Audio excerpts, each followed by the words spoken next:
Mike, welcome to the Sakara Life podcast. We're so excited to have you here today. Thank you both. Well, we like to start every podcast with the same question, which is, what is your mission here on earth? What are you here to do, give, teach? I was just talking about this with a friend, actually, because I'm turning 50 Happy birthday. in a month, I was like, so I'm halfway done.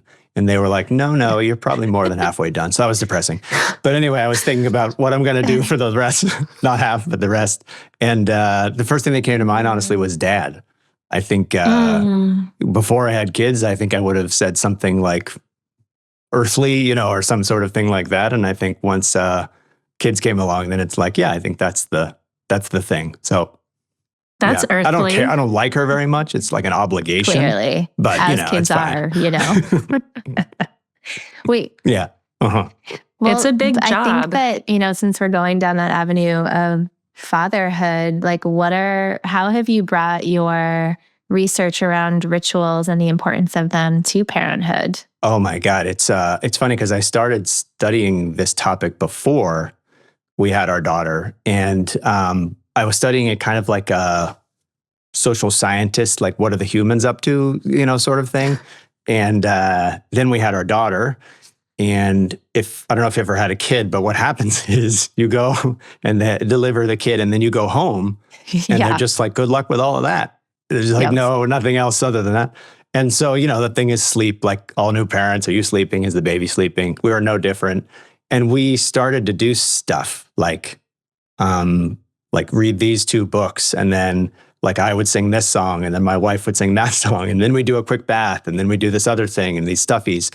And after a while, it was like an extremely elaborate series of events that we did in the same order with a lot of meaning in them. And I was like, oh my God, we completely just created a bedtime ritual without we sat down to do it. It just came out of us because we were exactly stressed and anxious. And in retrospect, I have no idea if it helped our daughter at all, but it definitely helped us. Yeah, feel some kind of control over the situation. So. And did you grow up with certain bedtime rituals or routines like that you pulled from?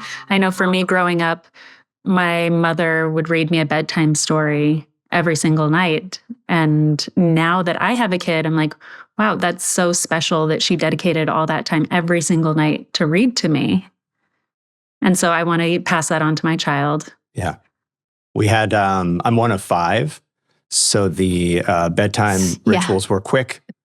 There was a lot to cover, but my mom also read, and I think like one of the reasons rituals can be so emotional is because she used to read The Very Hungry Caterpillar to me, which came out when I was like little. Like it was new then. Now it's like a classic. But then she would read it to my daughter when my daughter was a baby, and and technically it's just a book. But you know not what when I mean? It's a ritual. Like it's with words on a page. Yeah.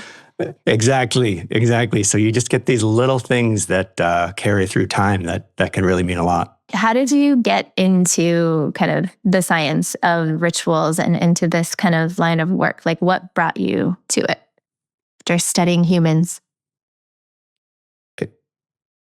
There's usually underlying that like a skepticism, like what bad idea. What were you thinking with this crazy? So I a few years ago used to study money and happiness, and one of the things mainly with my co-author Liz Dunn, and one of the things that we worked on was a lot of people were studying like what happens if you win the lottery or big changes in your income, and the thing that Liz wanted to do and invited me to do it with her was, what do you do with $5 though? What should you do right now if you have a little bit of extra money?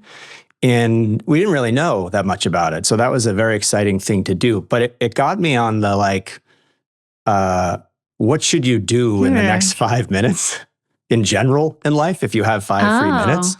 And so I started to think about the course of our days and, what we do during our days and what patterns them.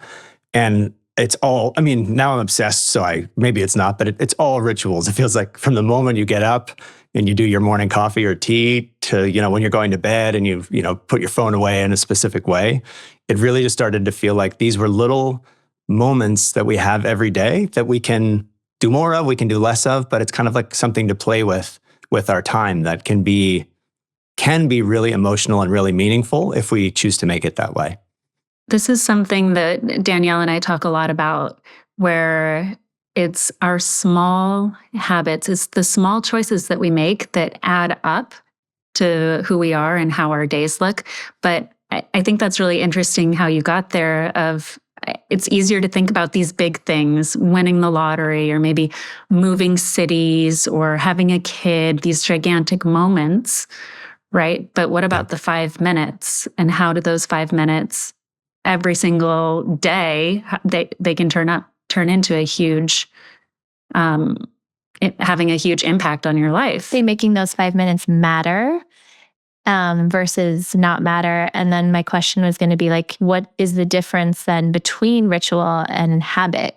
Because habit sounds a bit more passive, where ritual seems a bit more intentional. And yeah, is that true? Can I ask the two of you a very silly question? Sure. So in the morning, when you're getting ready, you do many things, but just these two in particular. Do you brush your teeth and then take a shower? Or do you take a shower and then brush your teeth? I mean, we're girls, and I get it. So it's a different, I usually shower at night. So like several steps. I think that's a good, but yeah, that's a better question for my husband. Like, is and it it's a never hair the washing same day? Well, that's hurtful because I'm bald, but that's fine.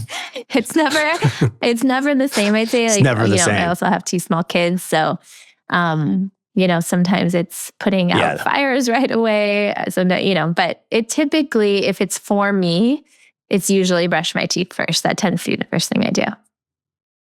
I would say that too, like before a skincare routine or something. Got it. And then, so how would you feel if tomorrow I said, can you do it in an entirely different order from what you usually do? It would take more thought. Yeah. Versus I'd have to just understand being why on you're asking me to do that.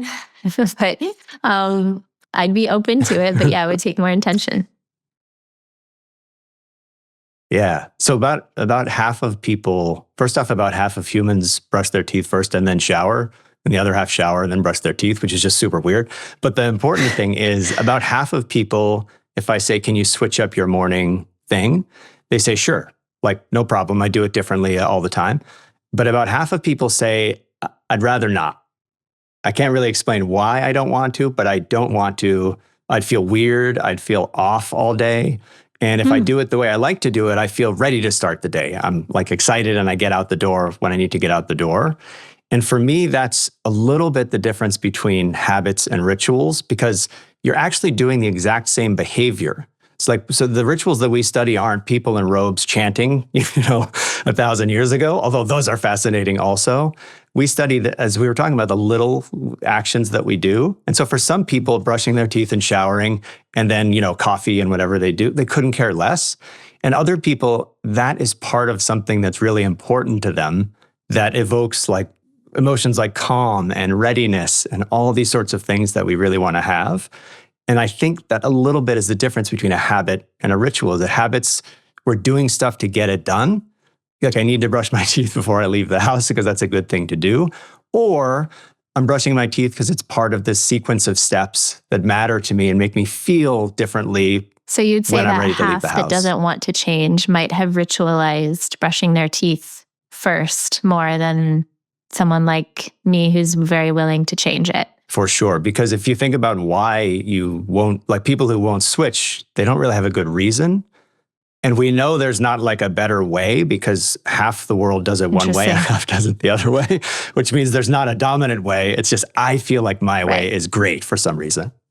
Exactly. Like you've optimized it in some way, that there's some small, however small it might be, level of optimization that you're doing. But then that's the feeling you're getting from your ritual. That's right.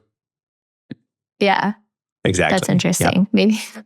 But then because I'll tell you why we know that, because like if you think of optimization, in order to truly know you've optimized, you'd have to try many different orders. Yeah, exactly. For, weeks and weeks to get sample size and all this stuff. And none of us ever do that. We do it our way And then we're like, this is a good way. I like this way kind of thing. And we all do. So I do then it too, for the other half that are more like me who can change it up, like, do you think that they likely, or have you found that they likely ritualize other things, or that are they lacking more meaning in their lives? One thing that's been very interesting is that, so we've looked at rituals in many, many domains of life. The morning one is one of them, but we look in your romantic relationships and your families and your coworkers, all kinds of things. And it's a little bit true that if you have rituals in one domain of life, you're more likely to have them in another domain, but only a little bit true. In other words, it's not like there are people who do all the rituals and people who do none. Almost everyone in some domain or another has a ritual that they've been up to. They might not realize it's a ritual or have called it a ritual, but when we dive in and we ask them questions, they come to realize that maybe there's a little ritual, at least in one domain of their life. So then would you say that ritual and habit is more of a spectrum than it is either or? For sure. And you can even get habits can become rituals. And rituals actually can become habits. They can lose their meaning over time. And then you're just doing these actions. Some people who were people of faith and then sort of stopped believing, the actions that they used to do during religious services were deeply meaningful to them. But once their faith is gone, now the actions, they don't have that meaning anymore. So it's the same exact actions that you were doing. It's just you've really changed the We've been universe around talking about them. this a lot lately because, and with the idea of, we've been in wellness for over 15 years. Like, when we started talking about plant-based, nobody knew what that meant. And when we said we're going to deliver healthy meals to people, they were like, oh, people only want pizza delivered. And so have really watched this kind of tidal wave of wellness come in. And now I feel like our job as some of the leaders in this space is to declutter it, because it is so littered and cluttered with BS and, maybe people with good intentions, but like kind of bad advice. And then also like on the kind of consumer side, or the side where you're taking in that information, it's really overwhelming, and it ends up being this to-do list, which I don't know where your to-do list lands on the spectrum of habit or ritual. I would assume people want to habitualize like the act of, ticking off their to-do list. And we're trying to say like, actually, no, ritualize the things that make you feel really good. And that difference is compounding, because we all know that doing something because you should versus doing something because it brings is automatically like the results are amplified. So really trying to like ritualize it. So how do you suggest people take something from like a to-do list or a habit to a ritual? It's so funny, because if you think about like a ritual that some people adopt is meditation, for example, and which lots of research says is pretty good for you. But sometimes, if you tell people you should really take an hour every day to meditate in a silent place, and not think, it's like that would be so great, but I can't. Exactly, like I can't. There's no way in my life right now I can do that. And so what you're doing is you're adding something for people, and now they're stressed that they're not doing it. But a lot of the rituals that we see, sometimes they're extremely quick. So they don't actually take a lot of time, but they're super meaningful. This one comes to mind. It's about when we looked at romantic relationships, what couples do for their little rituals. And this one couple said, every time before we eat, we clink our silverware together. So cute.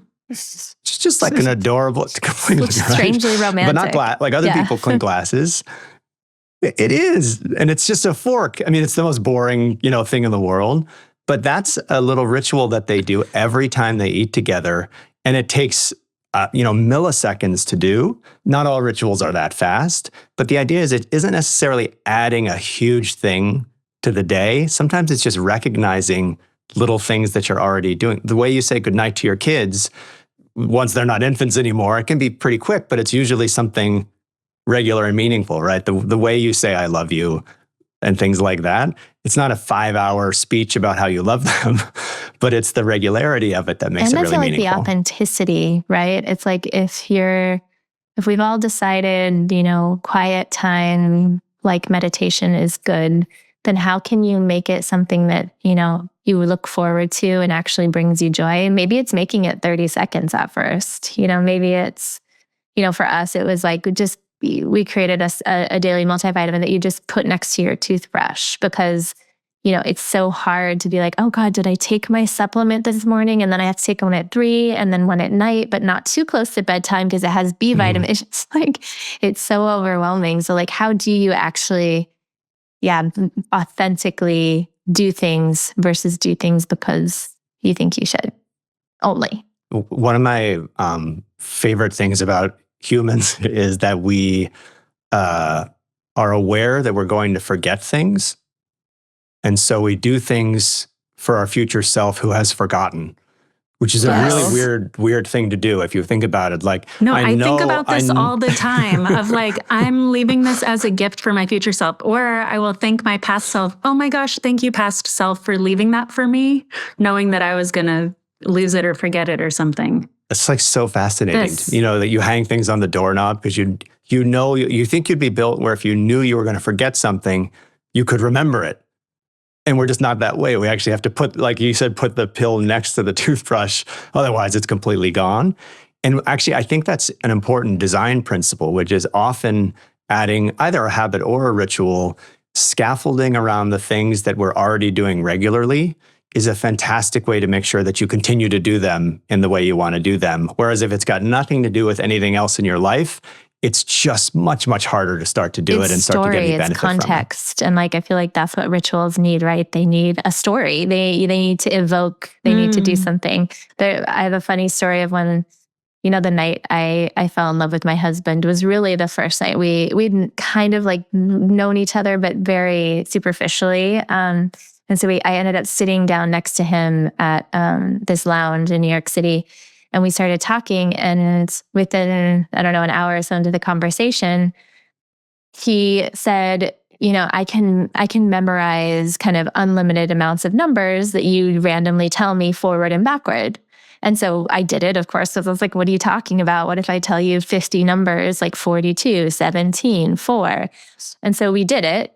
And he would need a little bit of time, like, 5 to, anywhere from like 2 to 10 seconds in between numbers. And eventually what he shared was that he has a story for 1 through 9 or whatever it is. I think it's 1 through 9. And then if it's 19, it's 1 plus 9. It's 1 and 9. So then you weave a story of all the numbers.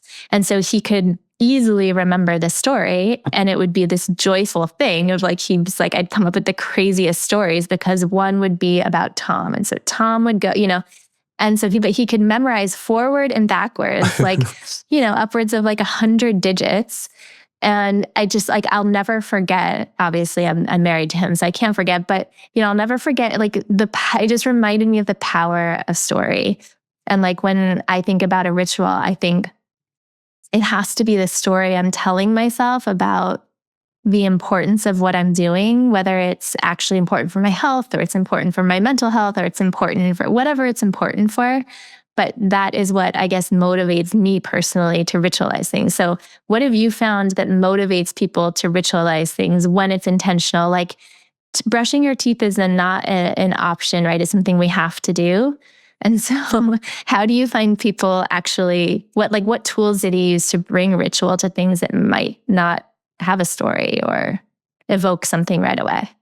The thing that comes to mind is when we look at people's rituals before they have to perform, which could be athletes and musicians and people like that. And in fact, those are so fascinating. We could spend hours talking about famous people's rituals before they go on stage. But also all of us have little pre-performance rituals that we do as well. Like an astonishing number of people at some point in their life, if they have to give a presentation or lead a meeting, have gone into a bathroom, looked under the stalls to make sure nobody is in there, and then talk to themselves in the mirror for quite some time, saying things like, you've got this, you can do this, we're ready to go. And it's so strange again, because they're talking to themselves to psych themselves up, telling themselves a story, literally, that I'm ready, they're pointing though, you're ready to go, pointing at themselves, so that then when they have to go do the performance, it's part of a seamless narrative where they feel prepared and ready to do it, as opposed to just throwing yourself right in and suddenly you're supposed to perform. I like this idea. I kind of want to create some sort of ritual for us, Danielle, maybe before we go on a podcast or something else. Because, I was listening to your TED Talk earlier, and you were talking about how when you were giving money to these sports teams, that the ones who were spending it on their teammates instead of on themselves, that the entire team would perform better than if they were given money to spend on themselves, right? And so I'm thinking about, like, is this another, kind of like a performance hack of creating a ritual before you go on to perform or whatever it might be? Do you get a better outcome after? Yeah, I love this. I mean, when we look at any sports team, if you've ever been on any sports team in your life, almost always there's something that you do before the thing starts. You might get in a circle, hands in, say some phrase, or there's music that you listen to every time that's specific. Teams kind of naturally say, we literally have to get it together because we have to go perform at the same time with each other. And humans at some point decided that a way to get there is for all of us to do something at the same time right before. And then maybe we'll be better at doing things at the same time right after that. Do you think that means that rituals are more impactful when they're shared? It can depend a lot on the domain, actually. So I think there are some places in life where sharing rituals is very, very powerful. And there are other places where sharing it can actually kind of get in the way. So I was thinking we did some research on grieving rituals at one point. And when you ask people about grieving rituals, they tend to think of a funeral. Every faith or every culture has its own way of honoring the dead, but it's almost always a group. The family and loved ones gather together for a day or 5 days. It varies from faith to faith. But then after, and that's incredibly important for us when we're grieving, to get social support and love from the people we care about. But then people will say, after the funeral ended, then I was still very sad, but there was nothing else to do. Like, I was just supposed to go back to work on Monday as though nothing had happened. And we know that that's not how grief works.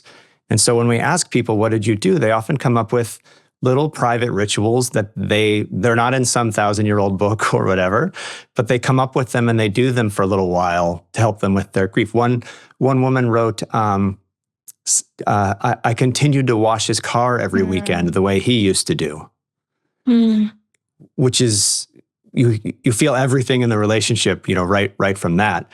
And she actually is thinking, I shouldn't tell anybody I'm doing this because I don't drive the car. It's kind of weird to wash a car that you don't drive. I don't want my kids to think I'm crazy. And on the one hand, you could say, yeah, that's a waste of time to wash a car but of course we're human, right? So you see, it was important to him, and now she's engaged in that behavior to kind of honor the thing that he cared about. And we very often see people come up with their own private ritual that they don't share with other people. And sometimes it's the combination of the two, I think, that can get us through things. I love the idea that rituals have to honor something. So like even when it's, brushing your teeth, it's like, it's honoring your body and health span and longevity, and that you're worthy of, all of that, of living, the life that you want to live. That's what we try and remind people to bring to nutrition, because it can get so wrapped up in food noise and, so many different narratives of that people should look a certain way and optimize. And, there's just so many kind of ways to come at nutrition, but to really always come home to this idea of like, you are worthy of nourishment and feeling really good, and then see what you want to eat, But I was going to ask, around rituals, like, what have you seen?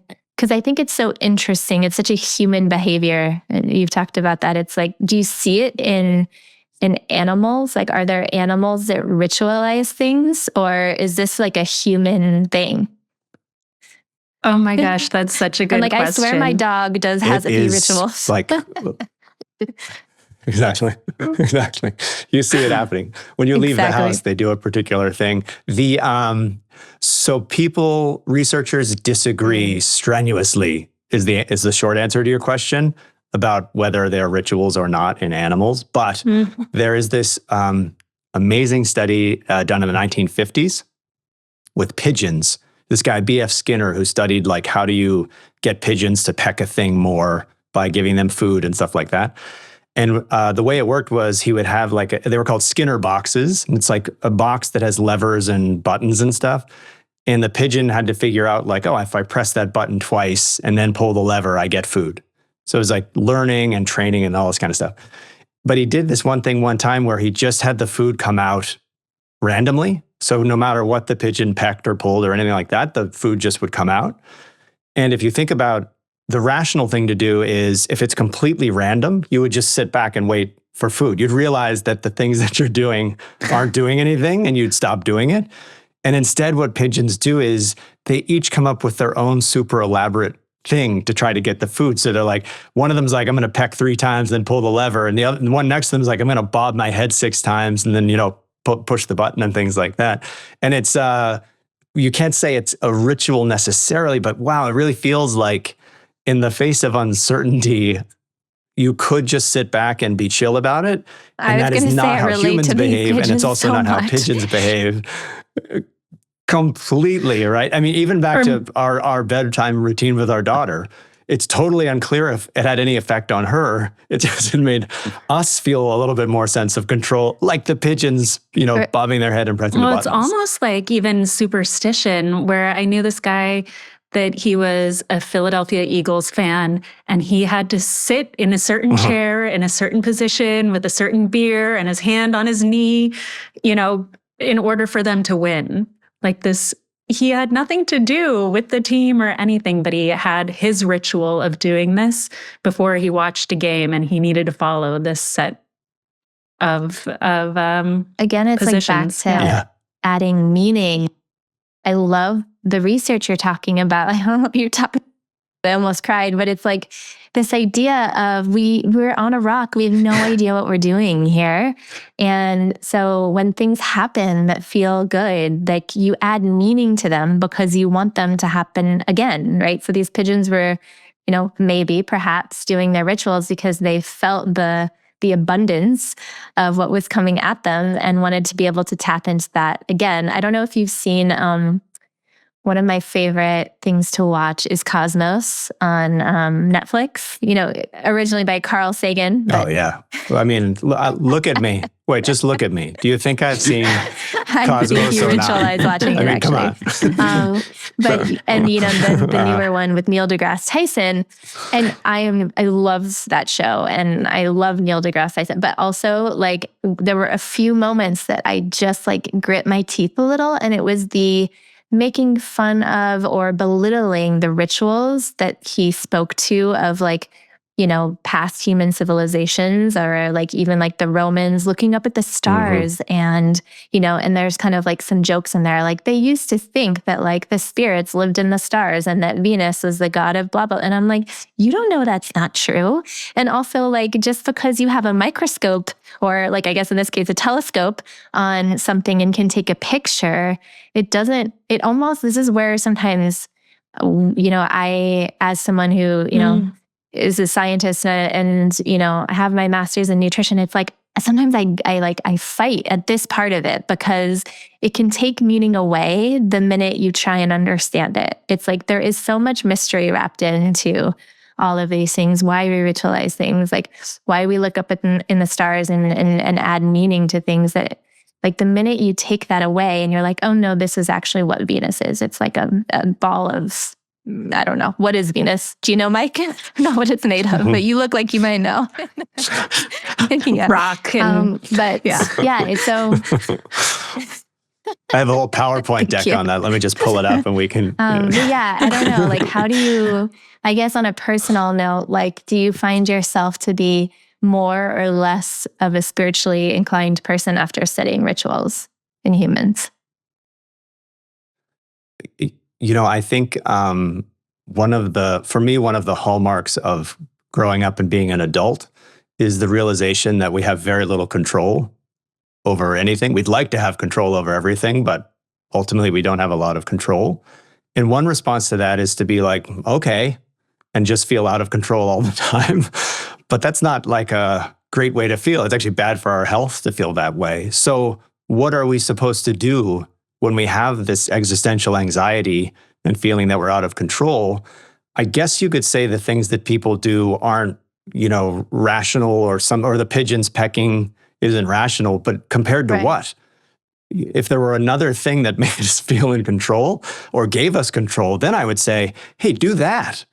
But there really isn't for most things in life. And, to your point about kind of judging other religions or other cultures' rituals, there's research. If you think about rain rituals, many different cultures over human history have independently developed rituals to make it rain. They're usually group rituals involving dance or often fire. Humans love fire for rituals. One of our favorite things ever, actually, candles and stuff. But it's like, on the one hand, you could say, well, I think we know that, dancing and singing on the ground doesn't cause it to rain, like officially.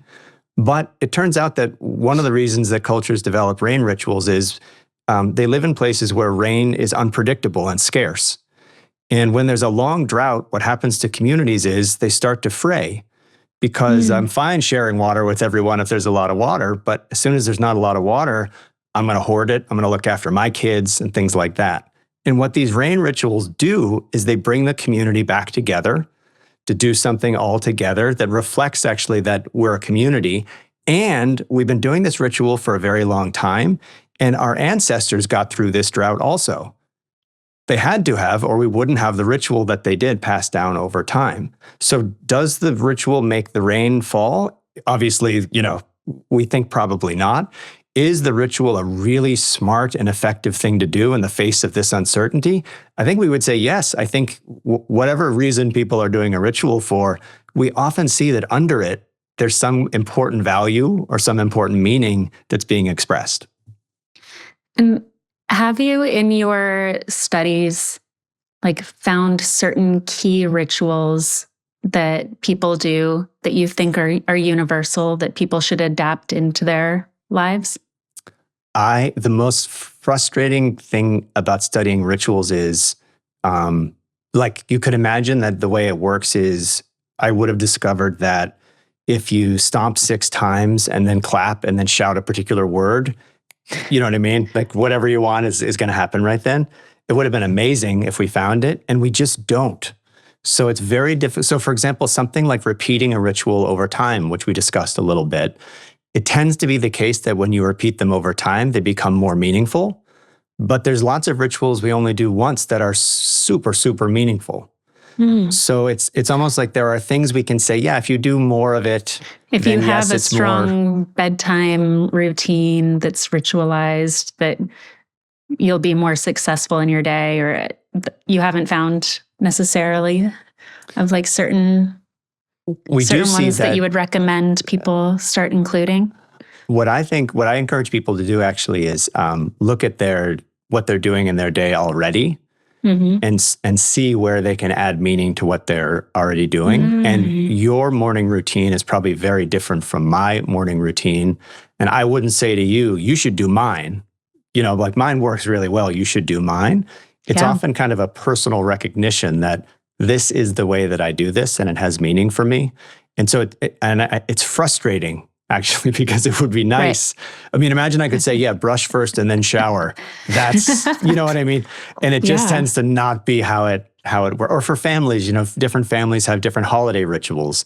I can't say this family's is the best. Everyone should do it that way, because that family apple pie has meaning, and this other family, mincemeat or whatever pie has meaning. So you can't necessarily be prescriptive in the way we sometimes want to be as scientists, but descriptively, I think often there are things that we're already doing that we could attach more meaning to or appreciate more, and they give them a little bit more emotional heft. Bear with me, because this question is a little out there, but how have you seen an intersection or an overlap of the placebo effect and ritual. Like if we're saying that ritual is adding meaning, and we know that, in placebo, if, the placebo group is told they are taking X pill, that is adding a certain meaning and therefore impacts their outcome. And so have you seen that ritual impacts, I guess, outcome? I think so. One of the things that rituals are really associated with is a sense of meaning, that my life is meaningful, my relationships are meaningful, my work is meaningful. And the funny thing about meaning, for example, is it's not clear what it means. So if you tell me right now, I find my work meaningful, then that's true. And I might find your work completely meaningless and I would never want to do it. So in a way, it's like when you ritualize something and derive meaning from it, that means it's working in a sense, because what they really do is they move our emotions around. Funerals and weddings, they move our emotions in very profound ways. And so do smaller rituals as well. Do they, if I start to copy Serena Williams' pre-serve ritual exactly, do I serve like her? I do not. I wish that it worked that way, but I don't. But for each person, they have their own go in the bathroom and talk at yourself in the mirror. And that for that person is giving them the emotion that they're looking for in that moment. I guess then that leads me to the question of, can we impart meaning and ritual to people as much as we can cultivate it for ourselves? Some of the funniest attempts, often failed, at instituting new rituals are parents trying to institute new rituals with their kids, like at holidays and stuff like that. And kids are like, we don't want to do any of that. And you see different families have different dinner time rituals. We do it this way and we do it that way. In my family, we've tried to do gratitude at the beginning of every dinner. Say something that happened today that you're grateful for. And we're trying to, yeah, exactly. Those are great, right? And that kids will do them 3 times and then they're like, oh my God, rose and thorn kind of thing. So it can be difficult, especially after they're a certain age. But when you think about what parents are trying to do, like rose and thorn is basically saying you should be grateful for some things that happened today. What was a good thing that happened today? Don't just let it go. Think about it. And think about what's challenging, and let's think about how we can help each other. Our gratitude thing is literally just, we think that being grateful for stuff is really important for humans and for kids. So we're trying to help our daughter develop this habit of expressing gratitude and feeling gratitude. But I will say, I mentioned Liz Dunn, who is my co-author. She told her son about this thing, like, oh, well, did you know my friend Mike, what they do is gratitude at the beginning of every dinner? So she said, let's try it out tonight. And her son said, I'm grateful that we don't do a gratitude ritual. He wins. which is just, it's so hurtful, but just, could you be prouder of your kid? If they didn't, what about, totally. Like, okay, so when you get an iMac computer and you open it up and it's annoyingly slow to open, and like, are they ritualizing the opening of the iMac? Do you think it's intentional? And that is a ritual that I have not asked for. It's being, bestowed or thrown at me. And it matters in the overall kind of feeling of the brand. And yeah, I don't know what my question is, but there you go. No, I'm completely with you. And in fact, a good way to waste time actually is to Google any athlete or musician's name and then the word ritual and see what comes up. Another great way to waste time during the day is to Google the word ritual and the word brand, because the number of products and companies and services that use the word ritual in the name of the product is exponentially skyrocketing over the last 5 to 10 years. I mean, it's like beauty products and alcohol and clothing and jewelry and everything you could possibly think of. It's ritual something, or just called ritual. So marketers are clearly thinking the word itself must have some resonance with people. But to your question, in addition, many, many companies think about how can we insert a little bit more ritual into the process of interacting with the product very broadly defined. And for sure, packaging is a place where you get a lot of value out of the reveal of the opening. Like the craziest thing in the world is that we wrap presents for people. It just doesn't, it makes no sense at all. I mean, if you just think about it, but what are we doing, right? We're establishing something where we're going to sit and you're going to open it and we're going to interact, so we use these things to enhance the value sometimes. Technically, I guess they don't make any sense, but they have a lot of meaning in the end for us. And what about when it comes to health and wellness? Are there certain rituals around there that you've seen be helpful in enhancing somebody's health and wellness? What do you think about rituals in that kind of field?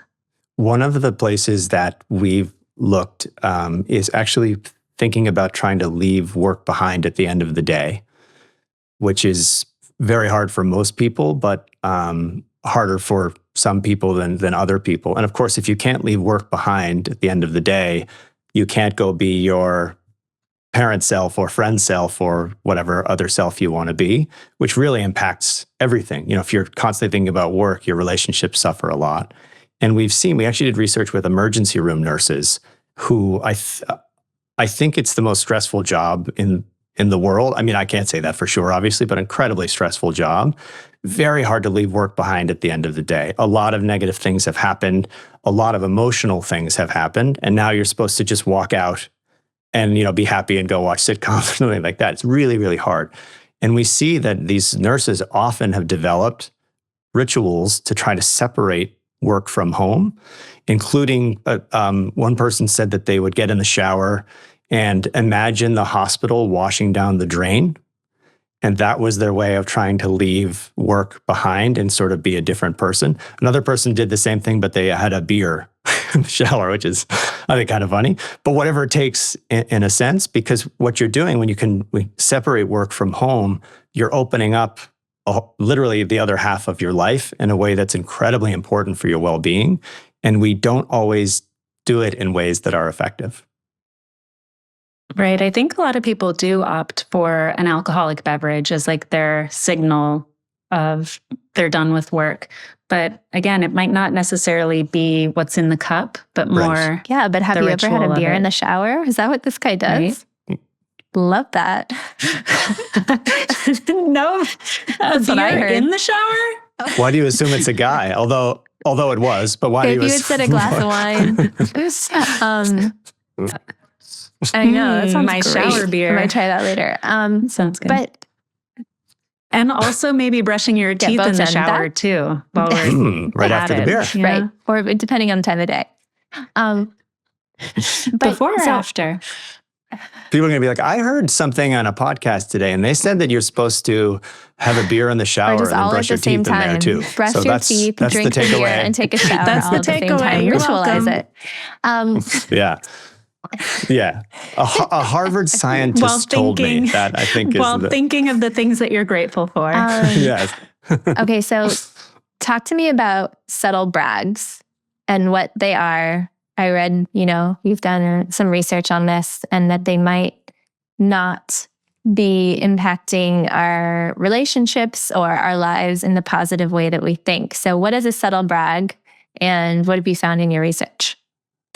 This is one of my favorite projects that we ever did, because it's so annoying when people do it. So there's two kinds. There's actually complaint bragging, and then there's humble bragging.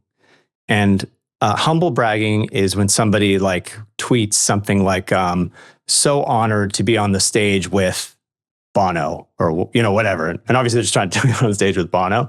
But the complaining ones are my favorite ones, because it's like you're pretending that it's hard for you, but it's completely not hard for you. And celebrities, there's so many examples. But one person said, by the way, when someone writes UGH, UGH, they're definitely going to do a complaint brag right after that. It's like a huge signal. UGH.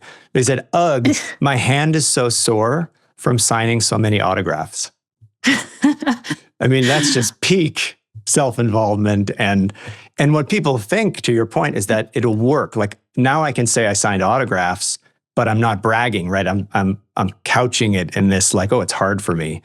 And in fact, what we show is that it's it's actually better to just say, I signed a lot of autographs. Like, what than to try to mask you just it and like, pretend. There's no subtlety. Drop the subtlety. Is that it? Okay. Yep. It doesn't mean that people love you. You know what I mean? But compared to pretending to be humble, that's the killer. The best thing, by the way, is to have a friend say it for you. Then you get all the credit. You're like, wow, I saw Mike sign a lot of autographs today. Well, then I didn't do anything, right? So you make a deal with a friend that you brag about each other all the time, and then you all get the benefits of doing it. I really love the humans we're creating. So we're going to drink beer in the shower and just brag all over the place without subtlety. Sounds great.